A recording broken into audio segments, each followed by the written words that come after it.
आज उत्तर प्रदेश को हिंदू, मुसलमान, अगड़ा, पिछड़ा, दलित, सवर्ण, नफरत की राजनीति में सौंप दिया गया है। हजारों की संख्या में बच्चों के स्कूल बंद हो जाते हैं। क्या फर्क पड़ता है?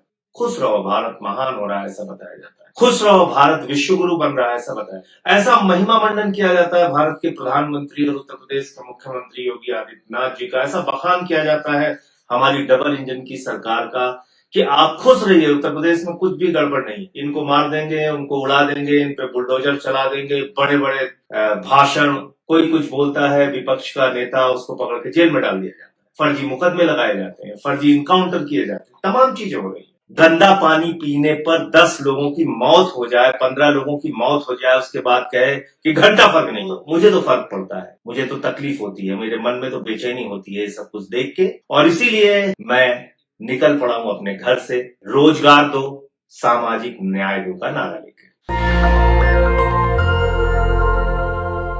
200 लाख करोड़ रुपए के कर्ज में डूबा हुआ है। क्या फर्क पड़ता है अगर हिंदुस्तान में 45 करोड़ बेरोजगारों की फौज खड़ी हुई है? क्या फर्क पड़ता है अगर किसान खाद की एक बोरी के लिए लाइनों में लग के मर जाता है? क्या फर्क पड़ता है अगर हमारा नौजवान नौकरियों के लिए जाता है और लाठियां पाता है? क्या फर्क पड़ता है भारत की सेना जो देश की सीमाओं की सुरक्षा करती है, उसमें 4 साल की नौकरी कर देकर अग्निवीर बना दिया जाता है नौजवानों को। अगर हम यूपी की बात करें तो आज उत्तर प्रदेश को हिंदू, मुसलमान, अगड़ा, पिछड़ा, दलित, सवर्ण, नफरत की राजनीति में झोंक दिया गया है और आपकी जिंदगी से जुड़े हुए किसी भी मुद्दे पे बात नहीं हो रही है। हजारों की संख्या में बच्चों के स्कूल बंद हो जाते हैं। क्या फर्क पड़ता है? क्या फर्क पड़ता है कि अस्पतालों में मोमबत्ती से ऑपरेशन होता है? उत्तर प्रदेश के अंदर आज गन्ने का मूल्य मांगने पर किसानों को लाठियां मिलती हैं, फसल का दाम नहीं मिलता, आलू सड़कों पे रख के सड़ाना पड़ता है। अपनी जिंदगी में इतनी दुश्वारियां, इतनी तकलीफें, और दिन भर व्हाट्सएप पे दुनिया भर के मैसेज मिलते रहते हैं। खुश रहो, भारत महान हो रहा है ऐसा बताया जाता है। खुश रहो, भारत विश्व गुरु बन रहा है ऐसा बताया जाता है। ऐसा महिमा मंडन किया जाता है भारत के प्रधानमंत्री और उत्तर प्रदेश के मुख्यमंत्री योगी आदित्यनाथ जी का। ऐसा बखान किया जाता है हमारी डबल इंजन की सरकार का कि आप खुश रहिए, उत्तर प्रदेश में कुछ भी गड़बड़ नहीं है, इनको मार देंगे, उनको उड़ा देंगे, इन पे बुलडोजर चला देंगे, बड़े बड़े भाषण। खुश रहिए आप लोग इन्हीं को सुन के। लेकिन क्या कभी हमने सोचा कि हमको इन मुसीबतों के खिलाफ, इन तकलीफों के खिलाफ, समाज में फैली इन बुराइयों के खिलाफ आवाज उठाने की जरूरत है, कुछ करने की जरूरत है? क्या कभी हमने ऐसा महसूस किया? क्योंकि अगर हम लोग ऐसा कुछ कर रहे होते तो सत्ता इतनी निरंकुश नहीं होती। बुनकर बड़ी संख्या में बेरोजगार हो गए, उत्तर प्रदेश में बड़ी संख्या में रेड़ी पटरी वाले बेरोजगार हो गए, उनकी छोटी छोटी दुकानों पे बुलडोजर चला दिया जाता है। नहीं सोचते कि कैसे वो लोग अपनी दुकान चला रहे हैं, अपना परिवार चला रहे हैं। बुलडोजर आता है, उनकी दुकान को उजाड़ के चला जाता है, कोई कुछ बोलता है विपक्ष का नेता उसको पकड़ के जेल में डाल दिया जाता है, फर्जी मुकदमे लगाए जाते हैं, फर्जी इनकाउंटर किए जाते हैं, तमाम चीजें हो रही है। लेकिन इन सब चीजों से हमें कुछ फर्क नहीं पड़ता। समस्या यहां है। सवाल ये नहीं है कि आज समाज में दिक्कतें हैं, सवाल ये है कि उन दिक्कतों के खिलाफ हमें कोई दिक्कत नहीं हो रही है। हम बड़े आराम से अपनी जगह पड़े हुए हैं, शायद ये सोच के भी कि कौन इस पचड़े में पड़े, शायद ये सोच के कि एफआईआर हो जाएगी, शायद ये सोच के कि हमें क्या फर्क पड़ता है, जैसे समाज चल रहा है, जैसे दुनिया चल रही, जैसे उत्तर प्रदेश चल रहा है, ऐसे ही चलता रहेगा। लेकिन फिर मन में एक सवाल उठता है कि अगर यही बात राष्ट्रपिता महात्मा गांधी ने सोच ली होती, अगर यही बात शहीद आजम भगत सिंह ने, शहीद सुखदेव ने, शहीद राजगुरु ने, नेताजी सुभाष चंद्र बोस ने, शहीद राम प्रसाद बिस्मिल ने, शहीद अशफाक उल्ला ने, शहीद रोशन सिंह ने, शहीद राजेंद्र लहरी ने, शहीद चंद्रशेखर आजाद ने, हिंदुस्तान के तमाम शहीद खुदीराम बोस ने, तमाम क्रांतिकारियों ने अगर ऐसा ही सोच लिया होता कि क्या फर्क पड़ता है, हिंदुस्तान गुलाम है तो गुलाम रहने दो, चल रहा है जैसे चलने दो। 190 साल तक अंग्रेजों का गुलाम रहा हिंदुस्तान, उनके खिलाफ लड़ने वाले लोग भी तो हिंदुस्तानी थे, लाखों करोड़ों की संख्या में।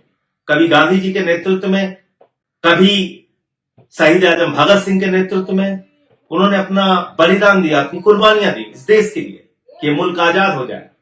मुल्क आजाद हुआ, बाबा साहब डॉक्टर भीमराव अंबेडकर जी ने देश को एक संविधान दिया।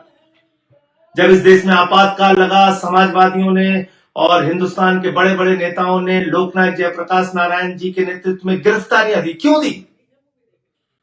क्यों जेल में गए वो? क्यों लाठियां खाई उन्होंने? क्योंकि वो लोकतंत्र को बचाना चाहते थे, आपके अधिकारों को बचाना चाहते थे, वो सर झुका के नहीं जीना चाहते थे। लेकिन आपको अपनी समस्याओं से कोई फर्क नहीं पड़ता, जैसा चल रहा है वैसा चल रहा है। व्हाट्सएप पे दिन भर आप दुनिया भर के मैसेजेस पढ़ रहे हैं तो पढ़ रहे हैं। कोई मंत्री गंदा पानी पीने पर 10 लोगों की मौत हो जाए, 15 लोगों की मौत हो जाए, उसके बाद कहे कि घंटा फर्क नहीं पड़ता, और आपको फिर भी गुस्सा नहीं आएगा। साइंटिस्ट सोनम वांगचुक जेल में है और रेपिस्ट जेल के बाहर है, फिर भी आपको कोई फर्क नहीं पड़ता। तो मुझे तो फर्क पड़ता है, मुझे तो तकलीफ होती है, मेरे मन में तो बेचैनी होती है सब कुछ देख के। और इसीलिए लगातार उत्तर प्रदेश में आम आदमी पार्टी की तरफ से अपने साथियों के साथ मैं निकल पड़ा हूं अपने घर से, रोजगार दो, सामाजिक न्याय दो का नारा लेकर। आज उत्तर प्रदेश में नौजवान बेरोजगारी की मार झेल रहा है, उसका पेपर लीक पे पेपर लीक हो जाता है। चपरासी से लेके, लेखपाल से लेके, सिपाही से लेके, दरोगा से लेके पीसीएस जे तक के पेपर लीक हो रहे हैं। टीचर्स की भर्ती में घोटाला हो रहा है, पिछड़े वर्ग के लोगों का आरक्षण खाया जा रहा है, तमाम चीजें उत्तर प्रदेश में घटित हो रही है। और सामाजिक भेदभाव की तो ऐसी पराकाष्ठा है कि मंदिर की सीढ़ियों पे पासी समाज के बुजुर्ग को पेशाब चटवाई जा रही है।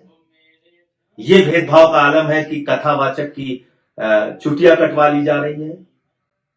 ये भेदभाव का आलम है कि सीआरपीएफ के जवान को घोड़ी पे नहीं चढ़ने दिया जाता है।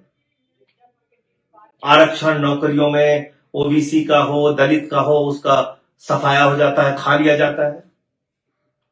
तो रोजगार दो के सवाल पे, सामाजिक भेदभाव के सवाल पे आम आदमी पार्टी 16 जनवरी से मिर्जापुर के शहीद उद्यान से वाराणसी, काशी के सारनाथ में एक यात्रा निकाल रही है।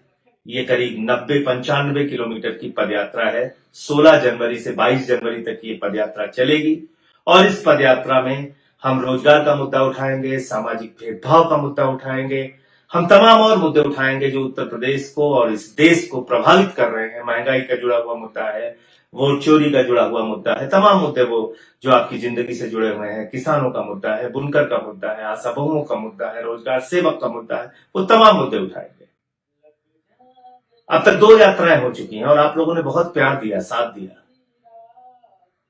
एक यात्रा हुई सरयू से संगम तक, दूसरी यात्रा हुई रामपुर से अमरोहा तक और तीसरी यात्रा है मिर्जापुर के शहीद उद्यान से वाराणसी के सारनाथ तक। आइए इस यात्रा का हिस्सा बनिए, अपनी आवाज उठाइए। ये मत सोचिए कि क्या फर्क पड़ता है, बल्कि ये सोचिए कि आप क्या कर सकते हैं। आज हिंदुस्तान की समस्याएं, उत्तर प्रदेश की समस्याएं, लोगों की जिंदगी की दुश्वारियों को दूर करने के लिए आप क्या कर सकते हैं। तो ये अगर आपके मन में जरा सा भी ख्याल आए तो इस पदयात्रा से जुड़िए। और इस पदयात्रा से जुड़ने के लिए एक मिस्ड कॉल नंबर है 750004 0004 750004 इस नंबर पर मिस्ड कॉल दीजिए। हमारे कार्यालय से आपसे संपर्क किया जाएगा और आप इस पदयात्रा का हिस्सा बन सकते हैं। किसी भी तरीके से आप अगर सपोर्ट कर सकते हैं इस यात्रा को तो सपोर्ट कीजिए। इस यात्रा को तन मन धन जैसे भी आप सपोर्ट कर सकते हैं। 4 लाइनें अगर इस यात्रा के पक्ष में सोशल मीडिया पे भी लिख सकते हैं, फेसबुक पे लिख सकते हैं, वीडियो बना सकते हैं, मैसेज 10 लोगों को आगे फॉरवर्ड कर सकते हैं, कुछ भी अगर कर सकते हैं तो करिए और इस पदयात्रा को कामयाब बनाइए। अपने मुद्दों की आवाज को बुलंद कीजिए। आइए मिलकर साथ चलें, यूपी की आवाज बने। जय हिंद।